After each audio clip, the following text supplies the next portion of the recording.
changed over the years. I love that, what I've seen there today, Ali. That, for me, is what football is. That's what the fans, look at the reaction from both sets of fans. That's what we want to see, a game of football, blood, thunder, everything on the pitch. And when they go, every single player on the pitch should be proud, and they should all embrace each other, because they've been magnificent, both sets of players. Well, a quite magnificent game of football. Arsenal defended incredibly. David Raya was there when the Arsenal backline weren't. And then, as the added time was about to tick away, John Stones fires it into the roof of the net for an equaliser that City deserved because of the way they just kept on going right to the very end. The final score on a quite breathtaking afternoon: City 2, Arsenal 2. Well, let's get back to the studio where Paul Dickov, Niall, Quinn and Cel will try and pick the bones out of that. Thank you for joining us back on Matchday Live. Good evening, my name is Cel Spellman. We are live from the Etihad, where, my goodness, we have just watched a brilliant, action-filled 90 minutes of football between Manchester City and Arsenal. Full-time result, Manchester City 2, Arsenal 2, but there is so much to dig into, and thankfully I've got the help of Manchester City legends Niall Quinn and Paul Dickov. Niall, where do we begin? Well, I think first and foremost we should salute both teams for literally leaving everything on that pitch in the quest to win or to get the result. It was amazing. Might have been a little bit of play acting, feigning injuries and trying to kill a bit of time off when Arsenal were 2-up for a long period with 10 men. But aside from that, I think starting with them, they really did battle for everything. They conceded all that ground. When you say park the bus, my God, it was the closest I've ever seen for a for a front line. They were just on the edge of the box, and the ball didn't quite fall for City as they rolled it across. They tried everything, but Arsenal stood up to it, and then finally the perseverance paid off. John Stones comes off the bench and scores a great goal, and with the help from another sub who'd come on as well. Like, it was a game with everything, you know. Your heart was thumping watching the match, and I think that says it all. I'd say well done to the players for that, but in the end, you know, despite feeling as if justice was against them, Man City have got something from it. They won't feel as bad as they might have, and I'm just going to take a bit of a rest now because it was incredible. It was incredible. It really was a very special game now. I mean, perfectly summed up there as well. And Paul has now said it did add everything, but that goal at the end for City, granted only an equaliser, but just how much of a difference will that make, not just maybe to the season, but also to City moving forward as well? Because at 2-1 there, you could feel the energy in the Etihad. It was low and flat. And there was frustration in the fans, frustration in the pitch, mainly due to how well Arsenal defended, and you've got to give them credit for that. But it's a huge, people say, I was even saying before the game, it's only 5 games into the season, it doesn't really matter what happens today, but psychologically that's a massive, massive goal by John Stones at the end there. You've seen the Arsenal players on the floor, dead out on their feet, thinking they've come here, won the first time in 2008. Since before the Qatar World Cup. Yeah, exactly. So it's a huge goal, huge result, and people say it's only a point, but I think psychologically it's a massive, massive point for the players. And also psychologically, conversely, for Arsenal. That deal dents more of a blow, even though, no, great result, great performance, but now it feels that goal will dent them psychologically a bit more, maybe. Of course it will for a period of time, but then reality will set in. I think we discussed before the game, I said to you about being told once by Bobby Saxton, my old coach, that sometimes when you get a draw, you don't understand the value of it at the time, and other days you kiss the ground. Man City were nearly kissing the ground there to get that draw in the last minute, whereas Arsenal will be flat about it. But it'll sink in as they prepare for the next game. They'll realise they've gone toe-to-toe, you know, with the best team in the land. They've shown that they can match them for you know, long periods, although there was some curious incidents today, we have to say. You know, it was difficult trying to figure out, was the referee getting it so wrong? Was he really sticking to the letter of the law at times? Couple of curious incidents in the first half with Rodri to begin the game, which almost lit the fuse for the whole game to go. Then Rodri got injured himself, but then goalkeeper getting impeded for the second goal. Kyle Walker being out of position after having a conversation with the referee. So much for City to gripe at, but that's all probably muted a bit now because it's all relief. We've done okay. Arsenal scratching their heads, but I'll tell you, I think we saw the two best teams. Absolutely. Saw the two best teams at it today. I think a little bit of justice was done as well. from Arsenal time wasting. You know, the amount of time that ended up getting added on. You can call it gamesmanship, you can call it what you want, but you're sending a young substitute out to get booked, basically. That's what he's done, to tell the goalkeeper to go down. Yeah. And I was watching from up here. They tried it. They were trying to do it for about 3 or 4 minutes till they got the message across from the bench. So all the little minutes, all the little seconds added up, and we ended up getting a goal and a rewards for it. So maybe they can learn from that. Yeah, a little bit of justice was served. We'll try and run through some of the. You can see what it means to the fans here in the stadium. Let's try and run through some of the main beats throughout the game in case anyone didn't join us at half-time. So, first of all, Niall, how impressed were you with Haaland's 100th goal? Well, it looked like the game was going to go so easy from after that because he found space. Now, we've heard so much about Arsenal's defence being so tight. It's the best back four they've had in a long, long time. And there was a big ocean for him to run through, get the ball. Now, Savinho did so well, didn't he, to create it, because there was an ordinary ball knocked up to him. Calafiori came running in to try and tackle him, and he slipped him beautiful, gave him a shimmy, got away, everything opened up.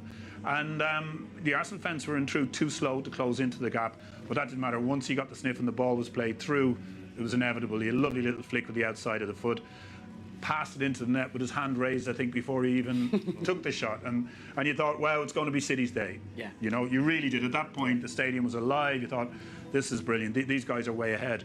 But I think fate had a different plan, and things started to unravel a little bit for City, but not of their own doing, I would say, you know, and Rodri's injury, of course. Kyle Walker then not getting back in time after the referee had called him to one side, and I believe a foul on the goalkeeper, a cynical play that Arsenal have now in their set pieces, meant the goalkeeper was impeded from getting the ball. VAR decided not to give it, so you'll have to I don't know, ask them. Yes. And that is interesting because the point being as well, obviously, they had the first goal with Calafiori, which taken nothing away from the finish. It was a beautiful finish. But there was a question of Walker being pulled out of position, but granted now, as you said, didn't get back.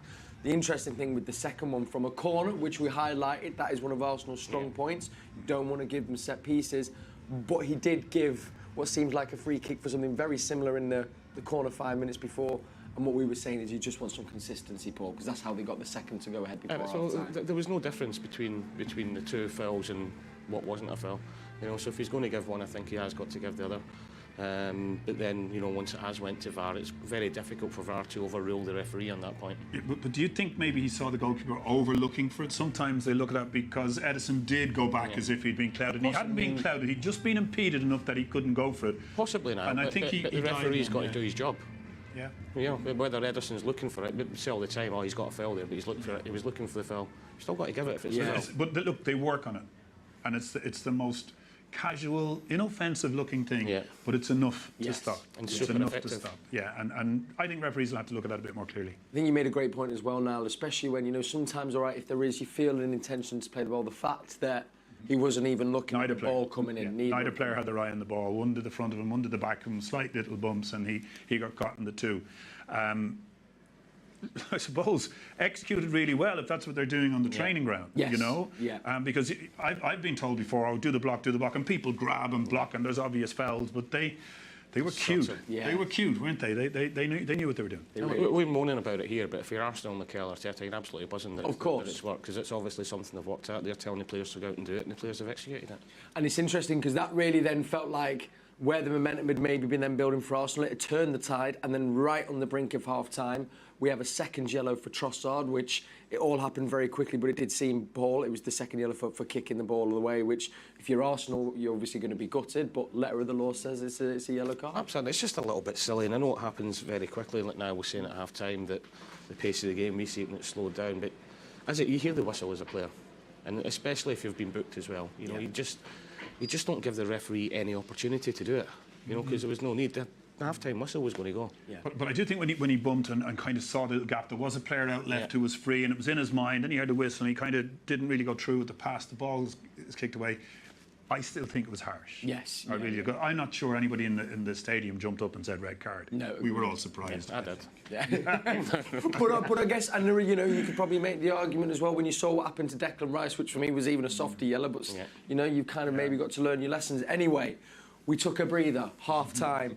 Ben White comes on for Arsenal at half-time, and then what we said was going to happen, as you said, very much 2 banks of 5. And Paul, City dominated throughout that second half. I mean, I think maybe they had, you could probably total 1 minute, if that 45 seconds that they spent in our final third, but it just wasn't quite going for us. And how much of that was Arsenal's resolute defending, and maybe we need to do some shooting practice from outside the box? Yeah, a little bit of both. I think you've got to give Arsenal a lot of credit. Even though Havertz, Martinelli, the amount of work they got through to help their team out.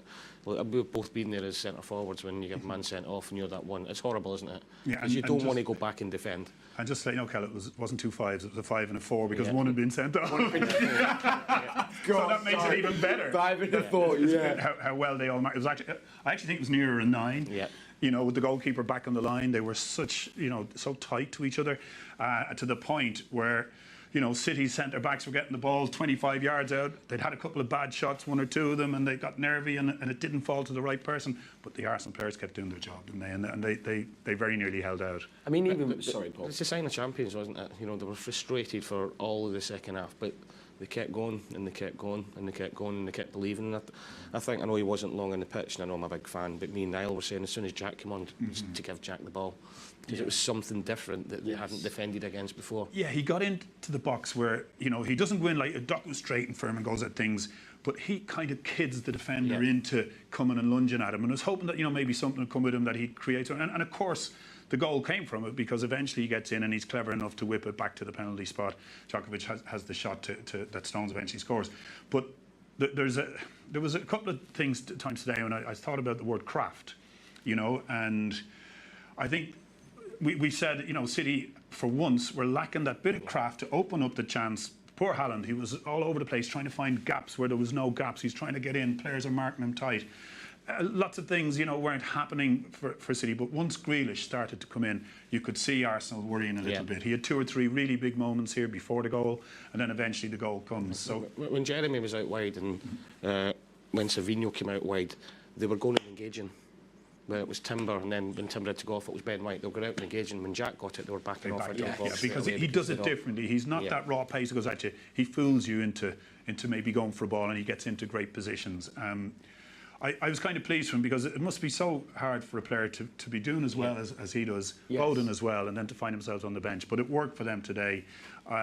Look, the 2 wingers who started, did a fine job in theory, but when it comes to that extra little bit that gets you back into these big important games like that, I think you have to give Grealish the plaudits tonight. You do, and now actually I just want to kind of go a little bit further with that point, because we know Paul as well. I mean, how much we appreciate and love Jack, and especially with his break. Granted, he didn't get the call up for England, but he's come back in some fine form. And what you've just highlighted there, Niall, I think sometimes is what maybe us fans will miss is he brings something different and gives a side to this City team that no other player can, and it's devastating for opponents sometimes. Yes, and unfortunately he got his place back in the England team and he scored against Ireland a couple of weeks ago. I didn't want to mention it. I didn't want to mention it. Sneakily brought that in. But yeah, look, he is a talent, and talents like that are either loved or disliked by people. They're the type of coaches that go, I need more end product, I need this, I need that.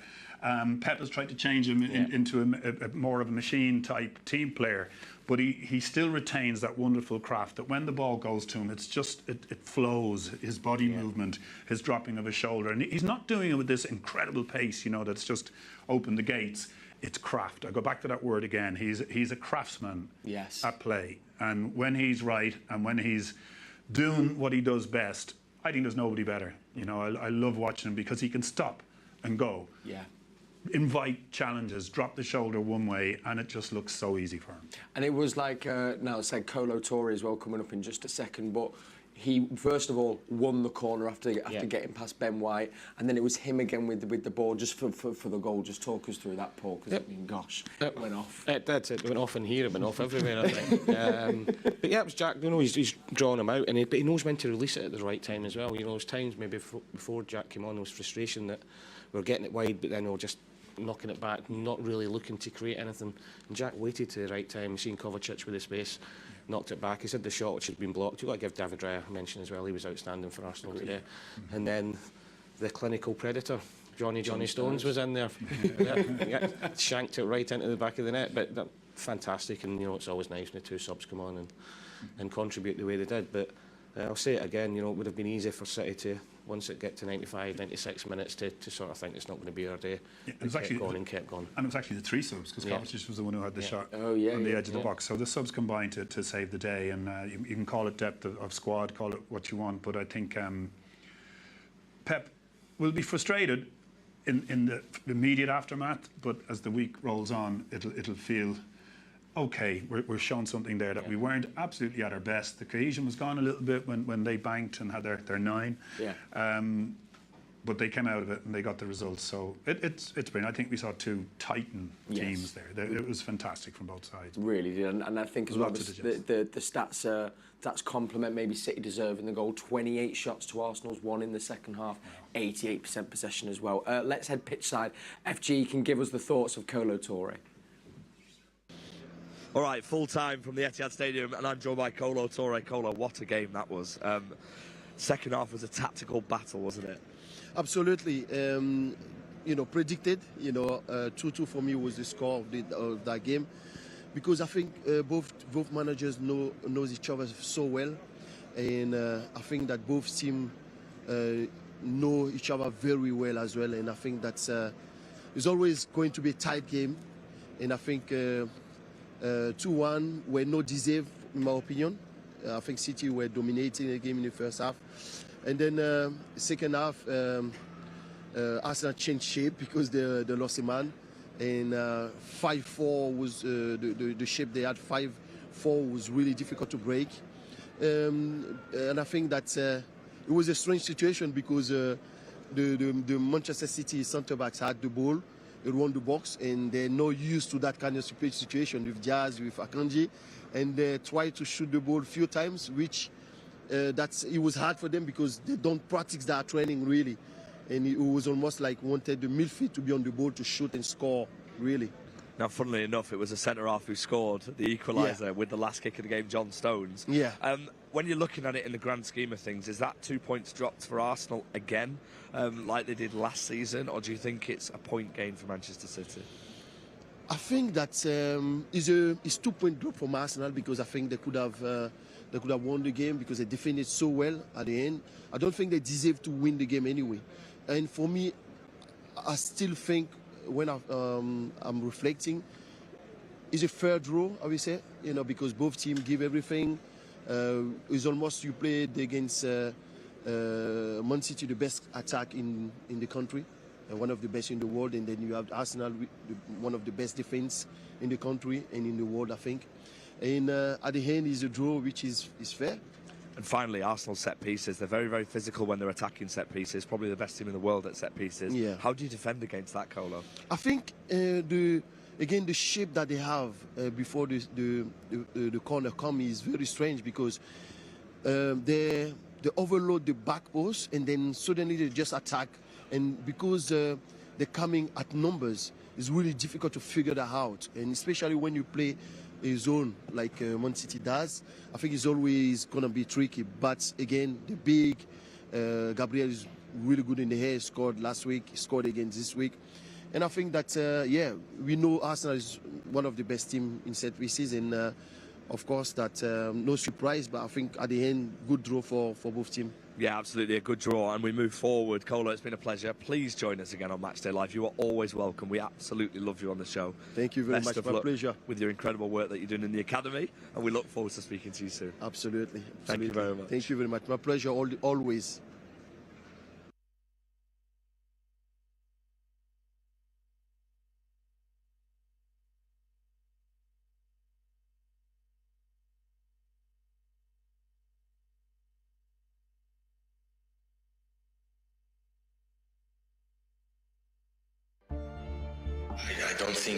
I don't think I'm born with it. I think I've been working on it a lot.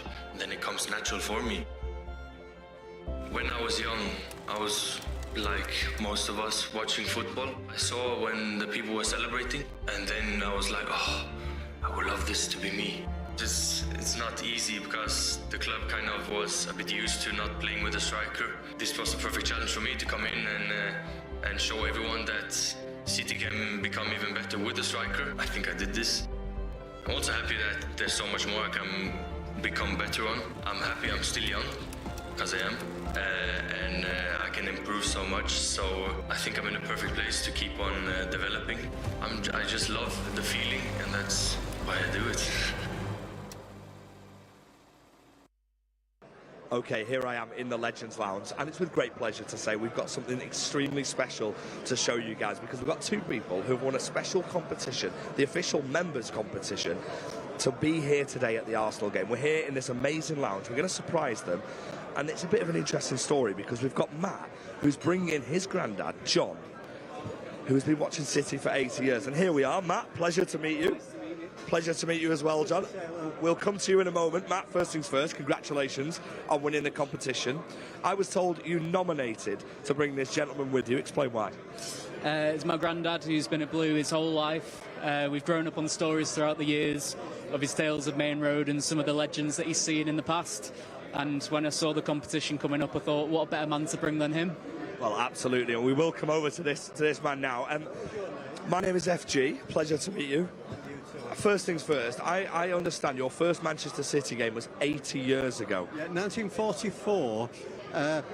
I've got to be honest and say you don't really remember when you're 7 years old, but it was City versus Oldham Athletic. It was during a war match, and City won 4-3. But the beauty of it was we lived, strangely enough, in Old Trafford, but United's ground was bombed. So City and United played at the same ground. So my father used to take us once to City, once to United. But my wonderful memory was that as a young lad, City actually beat United. And I don't, you know, you're too young perhaps to remember Georgie Smith, who played for Manchester City. Georgie Smith had a crippled arm, for want of a better word. When he went up to head the ball, he always headed it with his hand.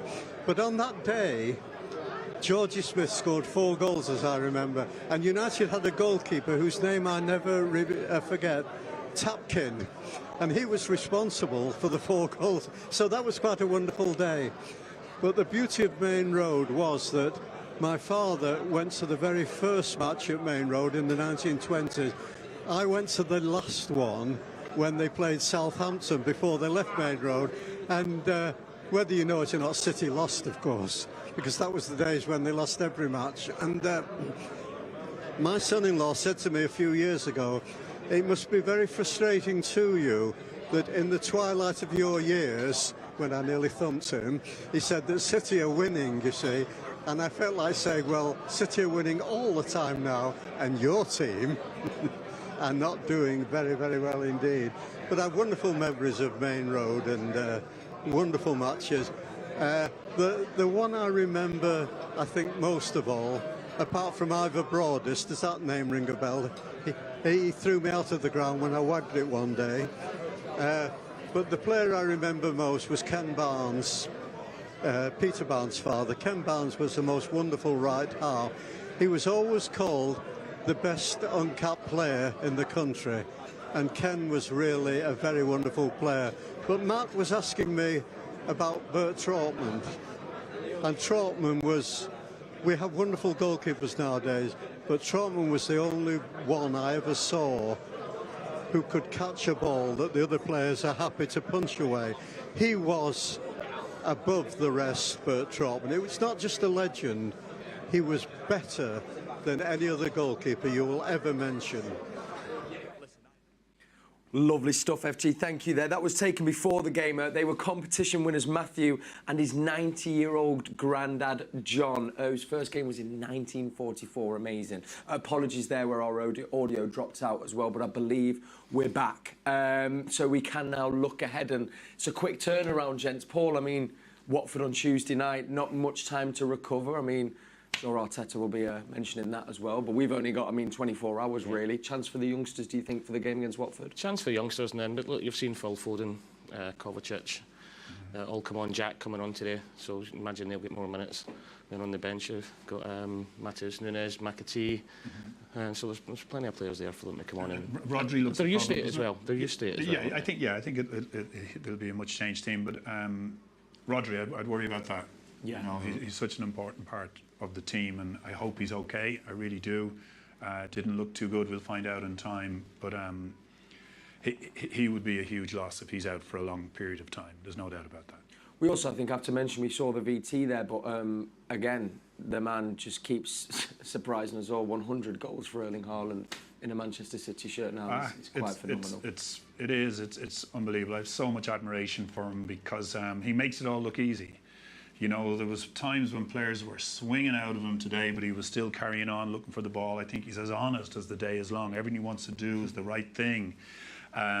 His skill levels, his balance, you know, you'd think a big guy like that would be, you know, slow at turning or something, but he's got every sort of little niche that you need in the game to be good. Some people are blessed with 2 or 3, others with 4 or 5. He's got the lot. You know, whatever you want to do, he delivers. It's his mentality that's the biggest thing for me. Keeps wanting to learn, keeps wanting to score goals, never takes his foot off the gas. You know, you see him even at the end today, smashing into Saliba, he's smashing into Gabriel, smashing into everybody actually, because he wants to go out there and get the winner, and then at the end he's arguing, he's fighting with everybody, he wants to get involved. So it's things we love to see. His passion for the game as well as his ability in his goals is unbelievable. It's fantastic. Gents, well, we'll wrap it up there. I mean, we could probably go on speaking, but I feel we've done well to cover a game that had absolutely everything. Now, an absolute pleasure to have you on the show. Thank you for joining us. Thank you, Cal. It's been great. Meet my old mucker. Used to clean my boots. Yeah. I remember the first time I cleaned them, I put my foot in them, they were that big, it was halfway down the arm. And Paul, absolute pleasure as always. And of course, massive thank you to all of you for watching. So we'll be back on Tuesday. FG will be bringing you Match Day Live alongside Kit Simons and David James. And of course, let's one more time celebrate and say thank you to the big man up front. 100 goals for Erling Haaland. Here's to the next 100. Have a lovely evening. It's finished. Manchester City 2, Arsenal 2. We march on. Good night. I don't think I'm born with it. I think I've been working on it a lot. And then it comes natural for me. When I was young, I was like most of us watching football. I saw when the people were celebrating, and then I was like, oh, I would love this to be me. It's not easy because the club kind of was a bit used to not playing with a striker. This was a perfect challenge for me to come in and show everyone that City can become even better with a striker. I think I did this. I'm also happy that there's so much more I can become better on. I'm happy I'm still young, because I am, and I can improve so much. So I think I'm in a perfect place to keep on developing. I just love the feeling, and that's why I do it.